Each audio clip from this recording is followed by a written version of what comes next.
오늘 읽을 하나님의 말씀은 요한계시록 3장 14절로 22절 말씀입니다. 신약성경 403쪽 요한계시록 3장 14절로 22절 말씀을 우리 송경호 집사님께서 봉독해 주시겠습니다. 라오디게아 교회의 사자에게 편지하라. 아멘이시오 충성되고 참된 증인이시오 하나님의 창조의 근본이시니가 이르시되 내가 내 행위를 아노니 내가 차지도 아니하고 뜨겁지도 아니하도다. 내가 차든지 뜨겁든지 하기를 원하노라.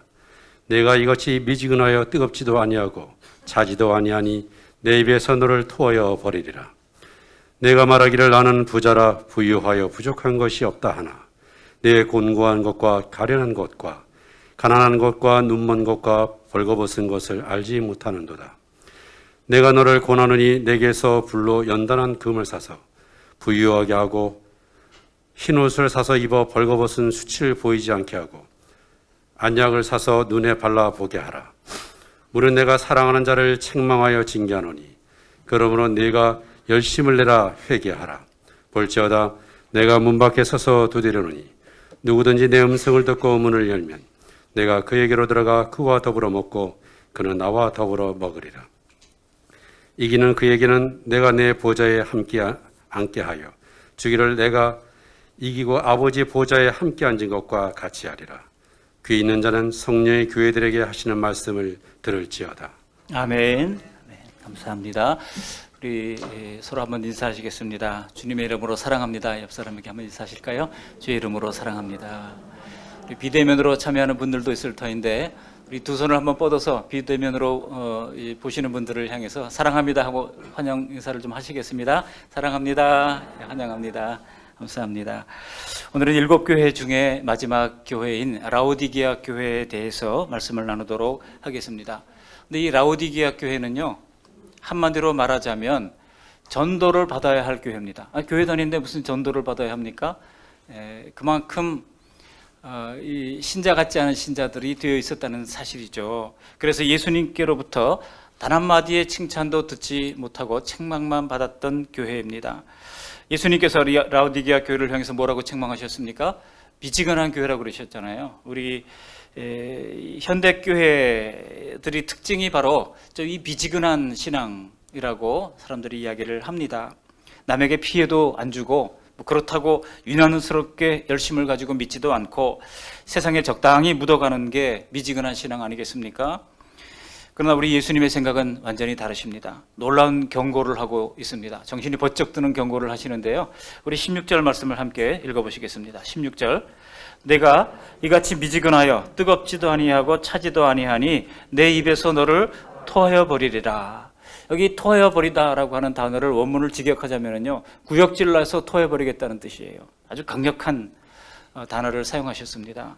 여러분, 이 편지를 받은 이 라오디게아 교회 성도 중에 대표자가 이것을 낭독할 때 라오디게아 교회 교인들이 어떤 표정을 지었을까 궁금합니다. 여러분, 누가 나한테 너 구역질 나는 사람이야 라고 말했다고 한다면 그 기분이 어떻겠습니까? 그런데 이것은 단지 그 신앙이 뜨뜻미지근하다라고 책망하시는 정도가 아닙니다. 신앙이 뜨뜻미지근하다고 구역질내서 토하기까지 하시겠습니까? 그것보다는 오늘 이처럼 라오디게아 교회가 미적지근한 신앙 상태에 있다고 하는 것은 보다 더 근본적으로는 그들이 무엇을 믿고 있는가라고 하는 내적인 이 교리의 문제라고 할 수가 있겠죠. 여러분, 항상 미온적 태도인 사람, 마지못해서 따라오는 성도의 진짜 문제는 무엇일까요? 오늘 성령께서 들려주시는 음성에 귀를 기울여 들으시고 예수님의 음성을 듣는 귀한 시간 되시기를 바랍니다. 오늘 크게 3가지 대지로 말씀을 나누고자 합니다. 첫 번째로 이 라오디게아 교회에 대한 진단을 해주십니다. 그리고 두 번째로는 그 진단에 따른 처방을 내려주십니다. 그리고 마지막으로 예수님을 영접할 때 일어나는 일이 무엇인가를 소개해주고 있습니다. 먼저 라오디게아 교회에 대한 진단입니다. 그 진단은 바로 자기만족이라고 하는 것이죠. 이 라오디게아 교회는 바울 사도가 골로새 교회에 보낸 편지에도 이 라오디게아 교회라는 이름이 등장하고 있어요. 골로새 교회와 라오디게아 교회는 거리가 약 20km 정도밖에 떨어지지 않은 아주 가까운 동네입니다. 그래서 같은 사람이 교회를 시작을 했습니다. 누굽니까? 라오디게아 교회와 골로새 교회를 시작한 사람 누굴까요? 성경 퀴즈에 자주 등장하는 문제잖아요. 바로 사도 바울의 동력자였던 에바브라디도, 혹은 약자로 에바브라라고 하는 이 동력자가 바로 이 골로새 출신이거든요. 그리고 골로새서에 가까운 라오디게아에도 교회를 시작을 했던 것입니다. 골로새라고 하는 지역을 가보시면 굉장히 높은 고원에 있어요. 그 고원 지역에서 뜨거운 이 용암 온천수가 펄펄 흘러나오고 있습니다. 근데 이것이 거기서 너무 뜨거워서 사람들이 그 온천수를 사용할 수가 없어가지고 라오디게아라고 하는 지역까지 토관을, 그 고대 시절에 말이죠, 그 높낮이를 잘 계산을 해가지고 20km의 토관을 매설을 해가지고 이 물이 흘러내려가다 보면 라오디게아에 이르러서 아주 온천하기 좋은 따뜻한 미적지근한 물이 되는 겁니다. 그런데 그 물이 통과하는 지역의 석회석 지역을 통과하면서 그 산꼭대기에요, 완전히 하얗게 돼 있어요. 저렇게 산이 하얗습니다. 그래가지고 저기를 파묵칼레라고 부르는데, 파묵이라고 하는 것이 목화라는 뜻입니다. 칼레는 성이라고 하는 뜻이죠. 그러니까 목화의 성. 멀리서 보면은요, 산이 마치 목화처럼 하얗게 돼 있어요. 그리고 그 위에 저렇게 누가 사람이 만들어 놓은 것처럼 물이 뜨뜻한 물이 가득 차 있어요. 저기 다녀오신 분 있죠? 우리 이명순 권사님, 우리 저 박미숙 집사님, 저기 다 담가 몸을 담그고 왔던 사람들입니다. 여러분, 저게 자연적으로 저렇게 만들어졌다고 하는 것이 참 신기하기 짝이 없습니다. 그런데 사도 바울이 이 라오디게아 교회와 교제하고 있었다는 내용이 골로새에서도, 골로새 편지에서도 나오고 있는 것을 알 수 있습니다. 우리 골로새서 2장 1절 말씀을 함께 읽어보실까요? 골로새서 2장 1절입니다. 시작. 내가 너희와 라오디게아에 있는 자들과 무릇 육신의 얼굴을 보지 못한 자들을 위하여 얼마나 힘쓰는지 너희가 알기를 원하노라. 바울 사도는요, 골로새 교회 그리고 라오디게아 교회가 복음을 위하여 또 믿음을 위하여 힘쓰고 있는 교회라고 칭찬을 하고 있는 장면을 보여주고 있습니다. 뿐만 아니라 라오디게아에 보내는 편지도 있었다는 겁니다. 어디 있습니까? 골로새서 4장 16절 말씀도 함께 읽어보시겠습니다. 4장 16절. 이 편지를 너희에게서 읽은 후에 라오디게아인의 교회에서도 읽게 하고 또 라오디게아로부터 오는 편지를 너희도 읽어라. 자, 여기 편지가 두 가지가 나오는데요. 골로새서 4장 16절에 나오는 이 편지는 바로 골로새서죠. 그죠? 이 골로새 교인들에게 보내는 편지를 골로새 교인들도 읽고 가까운 라오디게아 교회에서도 읽혀라, 이런 얘기고, 그 다음에 하반절에 보면 라오디게아로부터 오는 편지가 있었다는 겁니다. 그러니까 라오디게아에 보낸 편지를 이제 골로새 교인들도 읽도록 해라. 서로 돌아가면서 편지를 읽어라. 이렇게 기록을 했다는 겁니다. 근데 안타깝게도 이 라오디게아로부터 오는 편지는 아직까지 발견하지 못했습니다. 만일 이 편지를 발견한다면 골로새서가 아니라 라오디게아서가 될 것이죠. 그런데 이렇게 처음에 골로새 교회와 라오디게아 교회가 바울의 칭찬을 받았고 열심히 있었던 교회인 것은 분명합니다만, 그런데 그러다가 30여 년이 지난 다음에 요한 사도가 이 편지를 쓰는 사이에 어떤 일이 일어난 것일까요? 어떤 일이 일어났기에 주님께서는 이 라오디게아 교회에 이렇게 심한 책망을 하게 된 것입니까? 우리가 이 라오디게아 교회를 알려면 그 라오디게아라고 하는 도시가 어떤 도시인지를 좀 알 필요가 있습니다. 본문에서 읽었듯이 라오디게아 교회는요, 부자 교회였어요. 어떤 교회였다고요? 부자 교회. 왜냐하면은 이 라오디게아라고 하는 도시 자체가 도서관이 있는 아주 중요한 거점 도시였고 금융의 중심지였습니다. 그리고 거기 금광이 있어가지고 많은 금이 나오는 곳이기도 했습니다. 그런가 하면 하얀 이 직물을 만들어내는 고급 직물의 생산지이기도 했습니다. 더구나 온천이 있었잖아요. 그리고 안약으로 유명한 동네였습니다. 많은 사람들이, 눈 아픈 사람들이 여기 와서 안약을 바르고 또 뜨뜻한 물에 목욕도 하고 그리고 금도 사가지고 돌아가는, 그리고 또 뭡니까, 로마의 집정관들이 입는 그런 흰옷을 여기서 많이 생산했기 때문에 그런 피력도 사가지고 가고, 그러니까 이 라오디게아라고 하는 도시는요, 돈이 막 떨어지는 그런 도시였던 것을 알 수가 있습니다. 18절 말씀 우리 같이 한번 읽어보실까요? 18절 보시면 힌트를 얻을 수가 있는데요. 함께 읽습니다. 내가 너를 권하노니 내게서 불로 연다는 금을 사서 부유하게 하고 흰옷을 사서 입어 벌거벗은 수치를 보이지 않게 하고 안약을 사서 눈에 발라 보게 하라. 여기 금과 흰옷과 안약, 이것은 라오디게아라고 하는 지역에 부를 가져다 준 그런 아이템들이었습니다. 그러다 보니 라오디게아 교회도 자연히 부자 교회 성도들이 많았습니다. 자연히 교회도 어떻게 됐습니까? 돈이 많았습니다. 심지어 이 라오디게아 교회는요, 요한계시록에 나오는 다른 교회들이 겪고 있었던 것과 같은 그런 엄혹한 박해나 이단의 위험도 없었습니다. 한마디로 너무나 평안한 교회였어요. 뜨뜻한 물에 누워서 그냥 평안하게 지내다 보니까 돈도 많고요, 뭐 걱정이 없는 그런 교회였습니다. 이단도 없으니 얼마나 삶에 만족했던 사람들이 많았는지 몰라요. 그러다 보니까 이 사람들이 너무나 자만했습니다. 그 자만한 것이 17절 말씀에 나와 있어요. 우리 예수님께서 아주 혹독하게 말씀하시잖아요. 우리 17절 말씀을 함께 읽어보십니다. 내가 말하기를 나는 부자라 부요하여 부족한 것이 없다 하니 하나 내 곤고한 것과 가련한 것과 가난한 것과 눈먼 것과 벌거벗은 것을 알지 못하는도다. 내가 말하기를 나는 부자라 부요하여 부족한 것이 없다. 그렇지만 바로 그들의 그 자랑 때문에 예수님께서 그들을 토해버리시겠다는 것입니다. 사람이 자기에 대해서 자만심을 가지는 것은 하나님께 역겨움을 가져다 주는 것입니다. 교만과 자만은요, 되게 장점과 어떤 자신의 재주에서 나오는 경우들이 많습니다. 그런데 자칫하면 그 장점과 재주가 종종 하나님 앞에 죄가 되기 쉽다고 하는 것을 우리가 주의할 필요가 있습니다. 왜냐하면 이 장점과 재주는 본능적으로 자기를 높이게 되어 있거든요. 자꾸 자기만을 높이는 겁니다. 안 그렇습니까? 하나님으로서는요, 차라리 그런 것이 없는 사람과 일하는 것이 훨씬 더 편합니다. 그런 사람은 겸손하잖아요. 눈물로 하나님께 부르짖잖아요. 그리고 부르짖지만 능력 있는 하나님께서 주시면 되잖아요.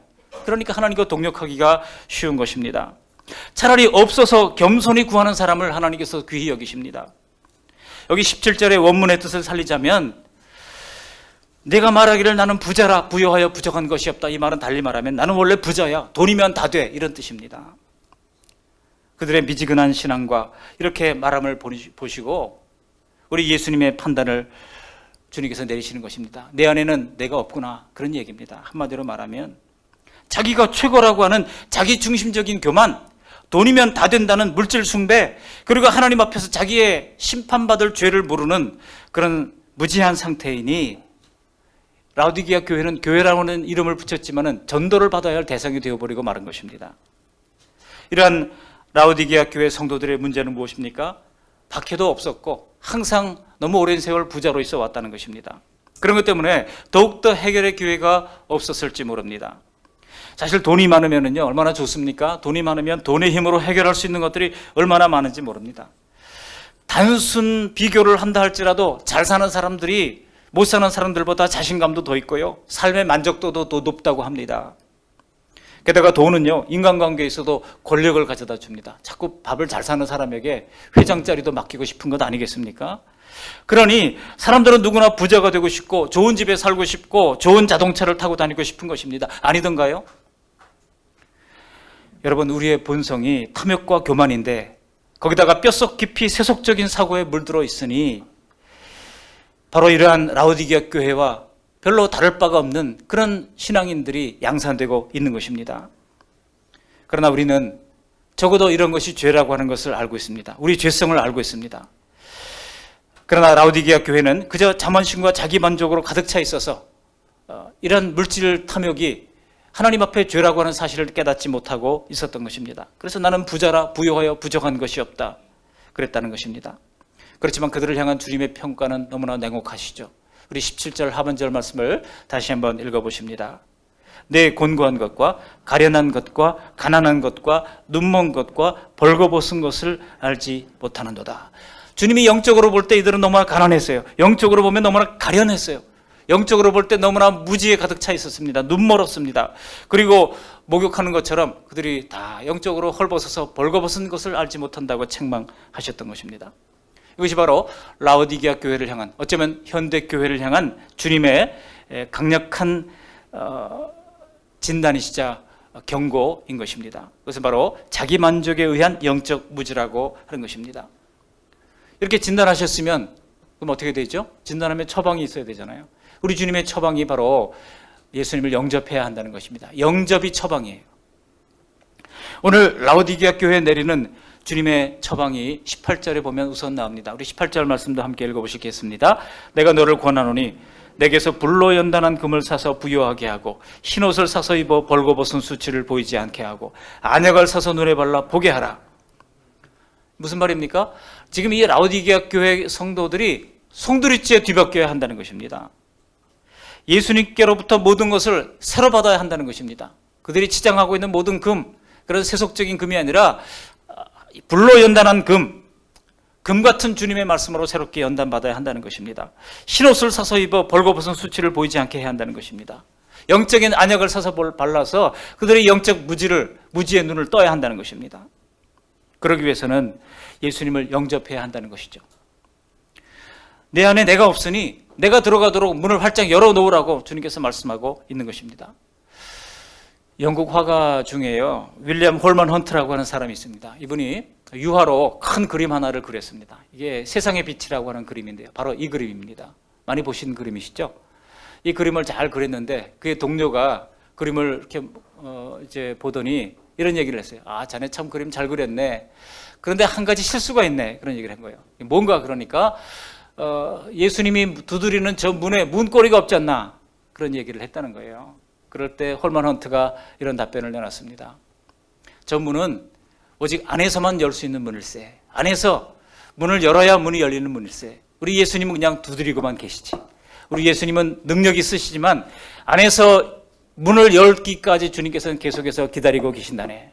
그런 유명한 얘기를 했다는 겁니다. 그렇습니다.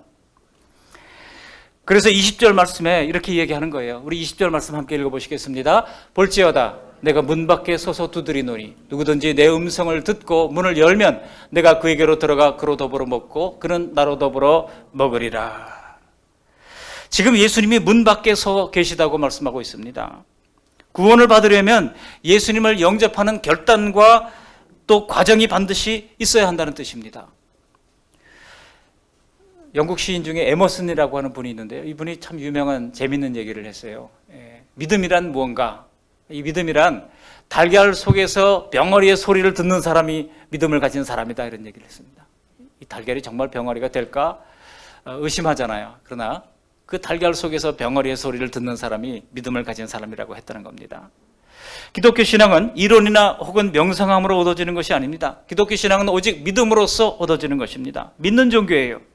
하나님의 말씀을 믿고 예수님의 모습을 믿는 것입니다. 믿고 또 믿어야 하는 종교가 바로 기독교인 것입니다.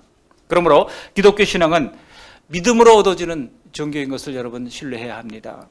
요한복음 1장 12절에도 말씀했잖아요. 같이 한번 암송해 보실까요? 영접하는 자 곧 그 이름을 믿는 자들에게는 하나님의 자녀가 되는 권세를 주셨으니. 어떤 권세를 주셨다고요? 하나님의 자녀 되는 권세가 있어요. 여러분, 믿는 자들에게는 이 권세가 있습니다. 당당합니다. 어딜 가도 두려워하지 않습니다. 왜? 함께 하시는 하나님이 계시고 내 안에 내주하는 성령님이 계시고 우리와 동행하기로 약속하신 예수님이 계시기 때문입니다. 우리가 하나님의 자녀가 되면 예수님의 권세를 가지고 우리가 다닐 수 있는데, 그러기 위해서는요, 그 첫 번째 단계가 뭡니까? 영접해야 한다는 것이죠. 영접하는 자, 곧 그 이름을 믿는 자들에게는. 그런데 이 라오디게아 교인들은요, 예수님을 영접하지도 않고 만족한 상황 속에서 그냥 자기만의 만족으로 그렇게 영적 무지 속에 빠져 있었다는 것입니다. 여러분, 우리 오늘 주님께서 이 라오디게아 교회들을 향한 경고의 말씀을 들으면서 우리는 긴장할 필요가 있습니다.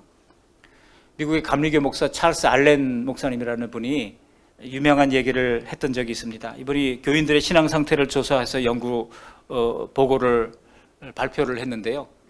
교인들 중에 20%의 교인만이 기도생활, 20%의 교인들은 기도생활을 안 하고 있고 30%의 교인들은 아예 기도를 할 줄을 모르고, 그리고 35%의 교인들은 성경을 읽지 않고 있고 40%의 교인들은 헌금을 안 하고 있고 60%의 교인은 신앙 서적을 읽지 않고 있고 70%의 교인은 교회 활동을 아예 안 하고 있고 75%의 교인은 교회에 아무런 책임 맡은 것이 없고 85%의 교인은 한 사람의 불신자도 전도해 본 적이 없고, 그런데 반해서 100%의 교인들은 다 같이 천국에 가고 싶어 한다, 그런 유명한 얘기를 했어요.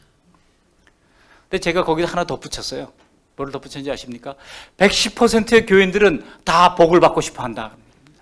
나머지 그 10%는 뭡니까? 교회 다니는 사람들의 불신 가족들이에요. 그 사람들은 다른 건 몰라도 예수는 싫어도 복 받는 거 하면 다 손을 두 손 들고 환영하다라는 겁니다. 그래서 110%의 이거 제가 만들어 붙인 겁니다. 아닙니까? 그렇지만 우리가 할 일은 하나도 안 하면서 복 받기를 기대한다면 과연 하나님이 복을 주시겠습니까? 우리 하나님은 복을 구하고 자꾸 두드리는 자들에게 복을 허락해 주신다고 말씀하고 있는 겁니다. 마태복음 7장 7절에 이렇게 말씀하고 계시죠. 함께 읽어보십니다. 구하라 그리하면 너에게 주실 것이요 찾으라 그러면 찾아날 것이요 문을 두드리라 그리하면 너에게 열릴 것이니. 말씀하시잖아요. 구하라 찾으라 두드리라 그러면 너에게 주실 것인다고 말씀하고 있는 것입니다. 지금 우리 가운데 많은 분들이 예수님을 영접했고 혹은 몇몇 분들은 아직 예수님을 영접하지 않은 분들도 있을 수 있습니다. 그런데 성경은 이 예수님을 영접하는 행위를 또 그 결단을 아주 소중하게 생각하십니다. 아주 중요하게 여기십니다. 여러분 30년, 40년 신앙생활 했는데 아직도 영접하지 않고 예수님 앞에 갔는데 나 너 모른다 그러면 얼마나 황당한 일이겠습니까? 그래서 오늘은 이 예수님을 영접하는 것이 무엇인지를 좀 상세하게 말씀을 드리고자 합니다.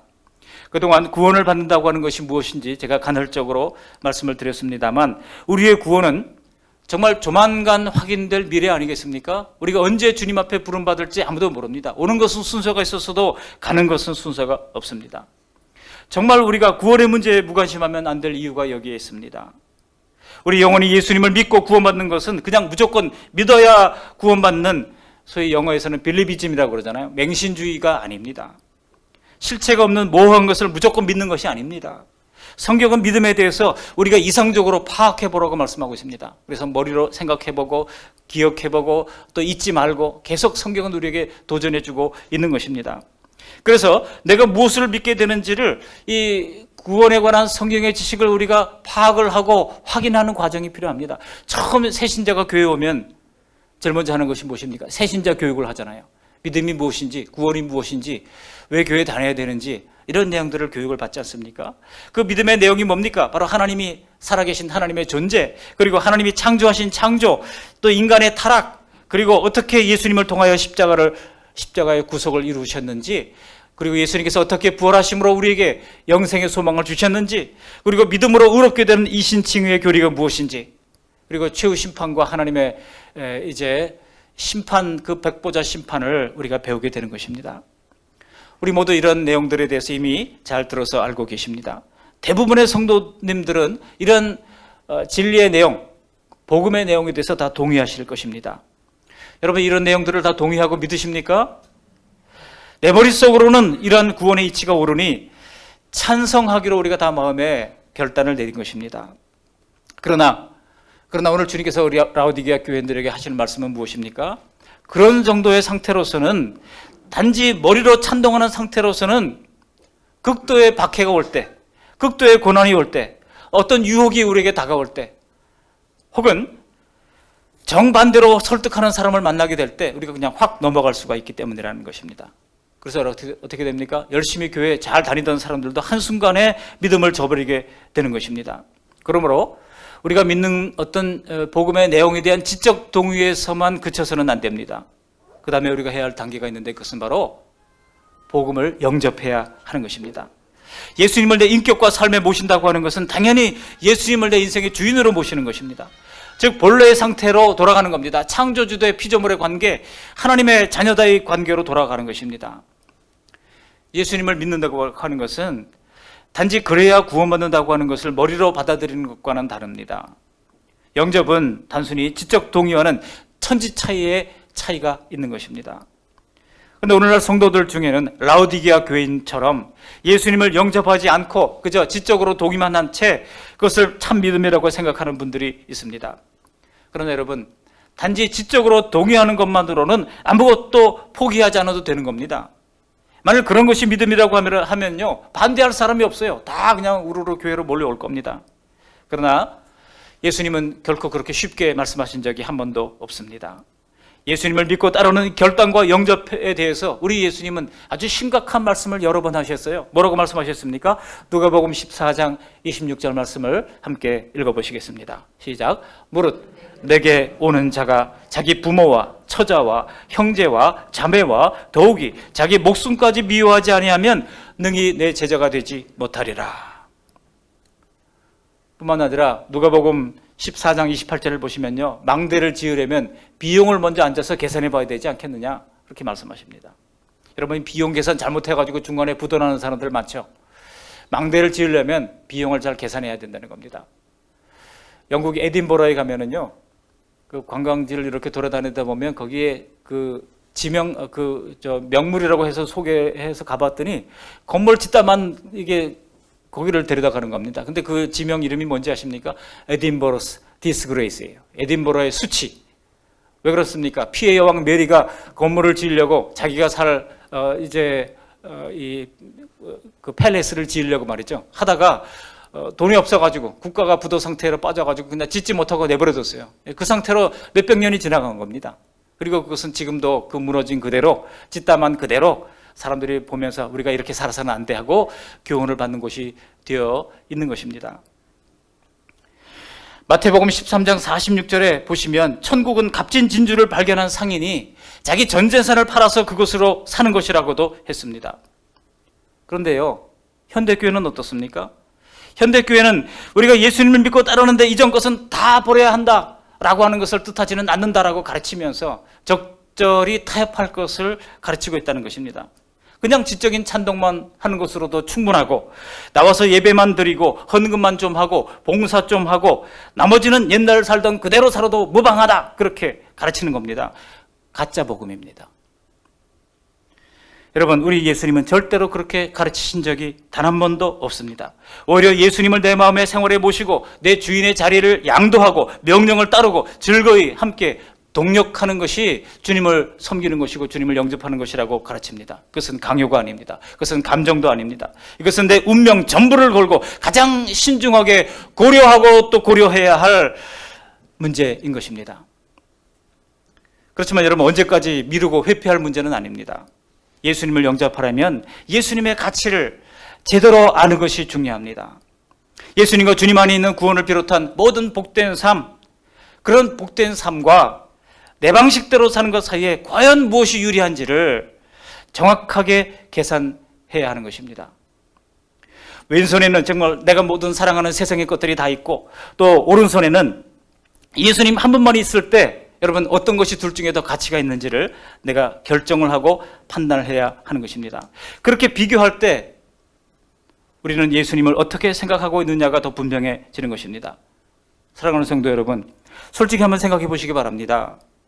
영접하기 위해서는요, 이렇게 양손을 비교해가지고 정확하게 값어치가 계산이 되어야 하는 것입니다. 그래서 어느 날 내가 가진 모든 것을 다 포기하는 한이 있다 할지라도 예수님이 주시는 영원한 생명과 천국을 포기하지 못하겠다라고 하는 계산이 나와야 비로소 우리는 예수님을 영접하는 것이 가능해지는 것입니다.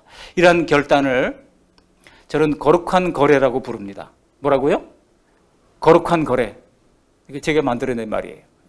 성경에는 없습니다만 그런 것 같아요. 거룩한 거래, 은혜로운 거래. 이 거룩한 거래가 바로 예수님을 인격적으로 영접하는 것입니다. 과연 우리는 그렇게 예수님을 영접하셨습니까? 이 라오디게아 교인들을 향한 주님의 진단과 처방을 받습니다. 그들의 영적 무지를 주님께서는 바로 영접함으로 해결할 수 있다고 말씀하고 있는 것입니다. 마지막으로, 그렇다면 이렇게 우리가 예수님을 영접했다면 어떤 일이 일어나게 되는 것일까요? 우리 20절 말씀을 다시 한번 읽어보시겠습니다. 20절, 볼지어다 내가 문 밖에 서서 두드리노니 누구든지 내 음성을 듣고 문을 열면 내가 그에게로 들어가 그로 더불어 먹고 그는 나로 더불어 먹으리라. 예수님이 우리 안에 오시면 예수님께서 우리 안에 주인이 되어주십니다. 성령님을 우리에게 주셔서 거듭나게 하시고 우리의 구원을 확정해 주시는 것입니다. 주님을 영접하고 하나님의 자녀된 삶이 무엇인지 우리 주님은 제자들과 3년 동안의 동고동락을 통해서 이미 보여주셨습니다. 주님을 주인으로 영접해서 사는 원리가 그와 같다는 것입니다. 하루 24시간 중에 예수님이 제자들과 떨어져 있었던 순간은 단 한 순간도 없었습니다. 우리가 예수님을 영접하면 정말 그렇게 살게 됩니다. 모든 것을 주님이 결정합니다. 내가 결정하는 게 아니에요. 주님이 사마리아로 가자 하면 그리로 가면 됐고, 주님이 예루살렘으로 가자 그러면 그리로 가면 됐습니다. 그리고 주님께서 잠깐 쉬어라 그러면 쉬면 됐습니다. 기도하자 그러면 같이 기도하면 됐습니다. 제자들은요, 다음날 있을 일을 걱정할 필요가 없었습니다. 만약 문제가 생기면 예수님께로 가져다가 보고하면 될 일입니다. 예수님께서 함께 다니실 때 그들은 위험하지 않았습니다. 사실 바리새인들과 서기관들과 당시 종교 지도자들이 예수님을 처음부터 잡아 죽이고자 얼마나 애를 썼습니까? 근데 3년 동안 그들이 꼼짝도 할 수 없었어요. 예수님께서는 제자들을 보호해 주셨습니다. 뿐만 아니라 그들의 먹고 마시고 누울 곳을 다 예수님 홀로 준비해 주셨던 것입니다. 안 그렇습니까? 그러다가 예수님이 잡히시는 그날도 예수님은 제자들을 다 보호할 장치들을 만들어 두셨던 것입니다. 제자들에게 절대 선교비가 필요하니 가서 고기를 잡아가지고 돈을 마련해 오라, 그렇게 말씀하지 않았어요. 이렇게 얘기하는 사람들은 다 이단들이잖아요. 이단들이 꼭 그렇게 얘기해요. 열심히 돈 벌어가지고 가져와라, 이렇게 얘기하죠. 우리 주님께서는요, 오히려 가진 것들을 다 버려두고 주님을 따르라고 말씀하십니다. 안 그렇습니까? 돈 많은 청년 관원이 주님을 따르겠다고 왔을 때도 예수님이 뭐라고 그러셨습니까? 먼저 가서 내 가진 것을 다 가난한 자들에게 나눠주고 그리고 빈손으로 오라고 하셨습니다. 여러분, 우리가 좀 없는 것이 괴롭습니까? 성경은요, 예수님을 따르는데 없는 것 때문에 걱정하지 말라고 말씀하십니다. 없는 것 때문에 염려하지 말라고 말씀하십니다. 이사야가 말씀하잖아요. 돈 없이 주님을 따르라고 말씀합니다. 돈 없어도 얼마든지 주님을 영접할 수 있고 따를 수가 있습니다. 사랑 많은 아버지의 비유에서 탕자가 돌아왔을 때 우리 하나님의 모습은 어떻습니까? 아버지로 비유된 그 사랑 많은 아버지, 그 아버지는 당장 넝마 같은 옷을 벗기시고 가장 좋은 옷을 입히고 말이죠. 목욕을 시키고 손에 가락지를 끼우고 말이죠. 새 신발을 신기고 그렇게 하시잖아요. 아버지 집에는 모자란 것이 없습니다. 예수님이 제자들을 전도 보내실 때도 70명의 제자들을 둘씩 보내실 때도 많은 것을 가지고 가라고 하시지 않으셨어요. 두벌옷도 가지지 말라고 하셨습니다. 전대도 가지지 말라고 말씀하셨습니다. 예수님께서 그들을 돌볼 능력이 없으셨다면 제가 볼 때 원격으로 돌보시는 것 같아요. 우리 주님은 원격으로 딱 돌보셔요. 그들을 영접할 사람도 준비해 두시고 그들을 도와줄 사람도 준비해 주시고 그들이 숙소를 다 준비해 두셨어요. 그래서 어떤 사람 만나면 갑자기 그 사람의 마음에 감동을 주셔가지고 우리 집에서 유합시다, 그렇게 얘기하게 하고 말이죠. 같이 식사를 대접하고 싶은데 괜찮습니까? 하게 만들고 말이죠. 그래가지고 이 예수님의 제자들이요, 그 사역을 잘 마치고 돌아왔다는 것입니다. 그리고 그들이 다시 돌아왔을 때 예수님이 뭐라고 말씀하셨습니까? 우리 누가복음 22장 35절 말씀을 한번 읽어보시겠습니다. 그들에게 이르시되 내가 너희를 전대와 배낭과 신발도 없이 보냈을 때 부족한 것이 있더냐? 부족한 것이 있더냐? 여러분, 이 말씀을 마음에 탁 새기시기. 부족한 것이 있더냐? 우리가 부족하다고 느낄 때 여러분 예수님 말씀을 기억하시기 바랍니다. 부족한 것이 있더냐? 너희에게 부족한 것이 있더냐? 진짜 왼쪽에 있는 것을 다 버리고 주님을 따를 때라도 부족함 없이 만들어 주신다고 하는 놀라운 약속인 것입니다. 저는 예수님을 처음 믿고 영접할 때 정말 빈손이었습니다. 중학교 1학년 때 아버님 돌아가시고 정말 어려운 일들을 많이 겪었거든요. 공부하는 동안, 사역하는 동안 모두 다 주님께서 책임져 주셨습니다. 여러분, 좀 없어야 간증이 있지 모든 것이 풍족하면요 무슨 간증이 있겠습니까? 인간의 모든 것보다 더 귀한 예수님을 선택한 사람들은 과연 그저 종교 맹신주의자들일까요? 아닙니다. 오히려 훨씬 더 냉철하고 훨씬 더 현실적으로 나를 위한 좋은 쪽을 선택한 사람들입니다. 이해가 되시죠? 라오디게아 교회는요, 한때 바울 사도와 편지를 주고받으면서 새로 알게 된 기독교를 열심히 배웠던 사람들입니다. 우리가 처음 교회 오시는 분들을 보면 호기심을 가지고 열심히 신앙생활 하시는 것을 볼 수 있습니다. 그런 것처럼 기독교의 진리를 배우고 거기에 분명히 찬성을 했기 때문에 라오디게아 교회는 로마 중교의 위협 속에서도 초기에 바울의 기쁨이 되었던 교회였습니다. 그런데 안타깝게도 그 다음에 예수님을 영접하는 단계로는 나아가지 못했던 것입니다. 영접하는 단계로 나아가려면 성령님의 역사도 필요하지만 인간의 책임도 중요한 거예요. 각자의 결심과 결단의 행동이 필요한 것입니다. 오늘 설교를 듣다 보니 나는 아직까지 예수님과의 그런 거룩한 거래가 없었다고 생각하시는 분들은 반드시 결심을 해야 합니다. 아직 구원의 내용을 몰라서 예수님을 영접하지 못한다고 생각하시는 분들은요, 열심히 배울 필요가 있습니다. 제가 요즘 깜짝 놀란 것이요, 요즘 주식을 처음 하는 사람들을 주린이라고 부르더라고요. 주식을 처음 하는 어린이 같다 그래서 주린이라고 불러요. 근데 이 주린이들이 얼마나 열심히 공부하는지 밤낮 가리지 않고 공부를 하더라고요. 여러분, 구원은요, 내 영원한 미래가 걸린 일 아니겠습니까? 그렇다면 당연히 열의를 가지고 성경에서 뭐라고 주장하시는지 성경을 우리가 배울 필요가 있습니다. 매주 설교를 잘 들어야 합니다. 그리고 구역 성경 공부도 열심히 하셔야 됩니다. 그리고 주보에 실리는 신도 개요서도 꼼꼼히 읽으셔야 됩니다. 달력에 표시된 성경을 날마다 읽어야 합니다. 그렇게 하나님의 은혜를 구하고 또 열심히 기도도 해야 하는 것입니다.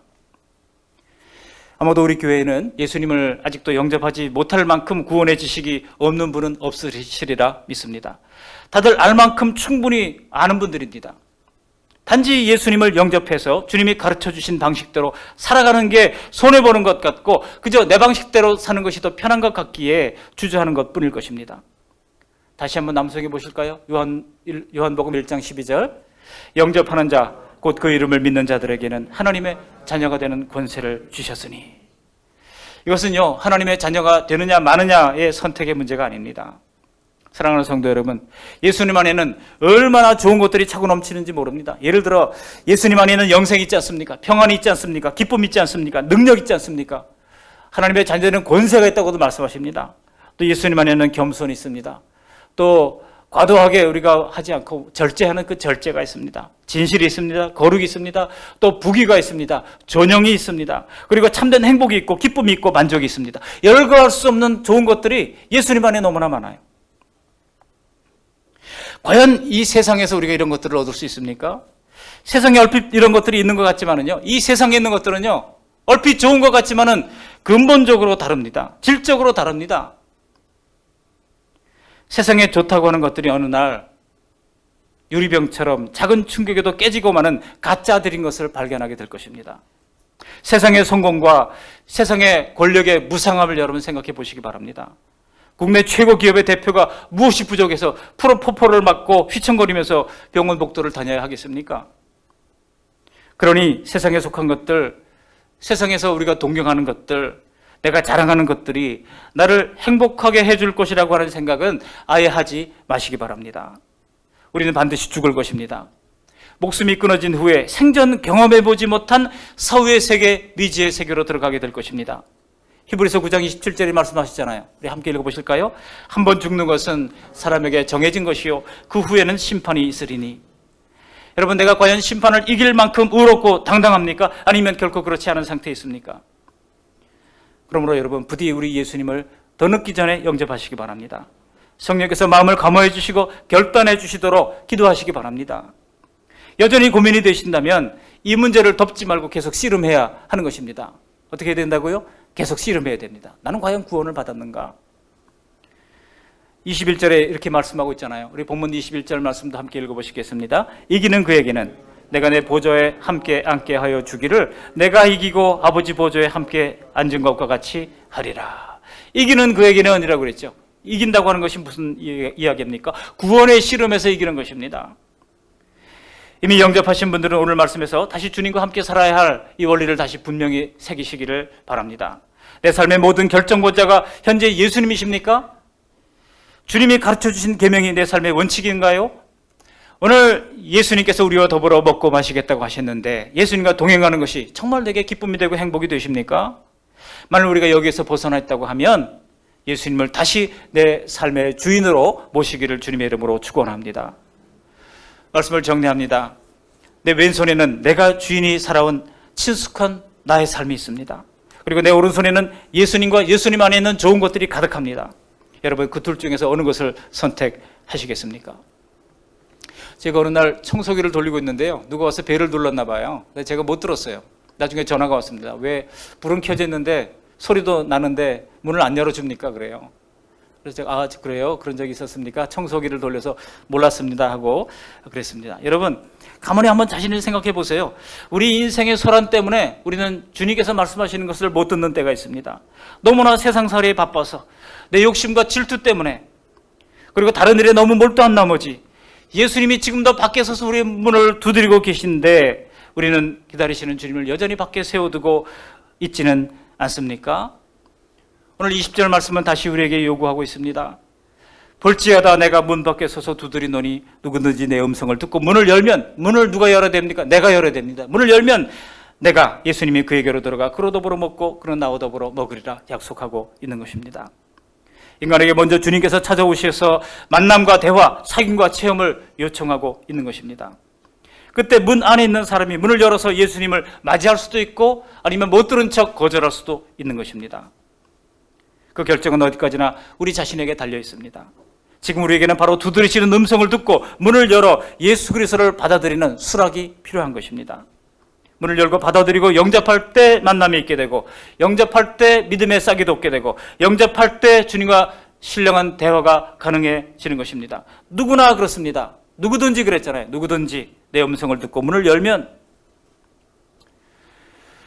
꽤 오래전에 미국의 어떤 의학 박사가 왜 의사들이 단명하는가 그런 칼럼을 쓴 적이 있습니다. 의사들이 맨날 병원에서 치료를 하고 또 자기는 누구보다도 또 위생적으로 철저하게 살아가는데도 불구하고 의사들이 보통 사람들보다 평균 수명이 짧다는 겁니다. 그래서 왜 그런가 하고 조사를 해봤더니 몇 가지가 있는데요. 의사들이 스트레스가 많다 보니까 알코올리즘이 의외로 많습니다. 알코올리즘들이 많고, 또 그보다 더 중요한 것이 있는데 바로 무표정이라고 원인을 밝혔습니다. 의사들이 그러잖아요. 본인은 심각해가지고 지금 아파서 죽을지도 모르는 상황인데 뭐라고 그럽니까? 당신은 사망할 확률이 몇 %고 하면서 그냥 무뚝뚝하게 얘기를 하잖아요. 여러분, 이 무표정이라고 그랬는데 이 무표정이 의사들에게만 있는 것은 아닙니다. 무표정은 현대인의 특징 중 하나입니다. 그러고 보니 이 설교 말씀을 듣는 여러분들 표정을 보니까 다 무표정하세요. 옆 사람 얼굴 한번 보세요. 어떠신가? 우리 예수님은 이런 무표정에 대해서 한탄하신 적이 있습니다. 마태복음 11장 17절 말씀 함께 읽어보실까요? 이르되 우리가 너희를 향하여 피리를 불어도 너희가 춤추지 않고 우리가 슬피 울어도 너희가 가슴을 치지 아니하였다 함과 같도다. 피리를 불어도 춤추지 않고 애곡하여도 가슴을 치지 않는 무표정, 무감각. 여러분, 이것은 우리 기독교 신앙에서 추방되어야 할 것들입니다. 우리가 문 밖에서 두드리시는 예수님의 음성을 듣지 못하는 이유가 혹시 애써서 무관심하고 외면하기 때문은 아닙니까? 무표정하게 도피하기 때문은 아닙니까? 세상에 너무 몰두하기 때문은 아닙니까? 기독교 신앙은 정열과 결단, 용기를 요구하고 있습니다. 과연 우리는 더운지 차가운지 확실히 분간할 수 있는 상태입니까? 이 선명한 복음의, 십자가의 복음을 마음에 새기고 있습니까? 아니면 혹시 희미한 등잔불처럼 깜빡이는 상태는 아닙니까? 그렇다면 오늘 우리가 모두 마음문을 열고 예수 그리스도를 나의 마음의 중심에 모셔들으시기를 바랍니다. 예수님은 지금도 우리의 마음문을 두드리고 계십니다. 우리의 응답을 촉구하고 계십니다. 예수님께서 우리의 마음문을 두드리실 때 우리의 신앙의 문을 활짝 여시기를 바랍니다. 예수님을 영접하시기를 바랍니다. 그리고 주님께서 예비하신 쏟아지는 놀라운 하늘의 복을 다 받아 누리는 풍성한 삶을 살게 되시기를 주님의 이름으로 축복합니다. 아멘. 고마우신 하나님 아버지, 오늘 귀한 주님의 말씀 들려주신 것을 감사를 드립니다.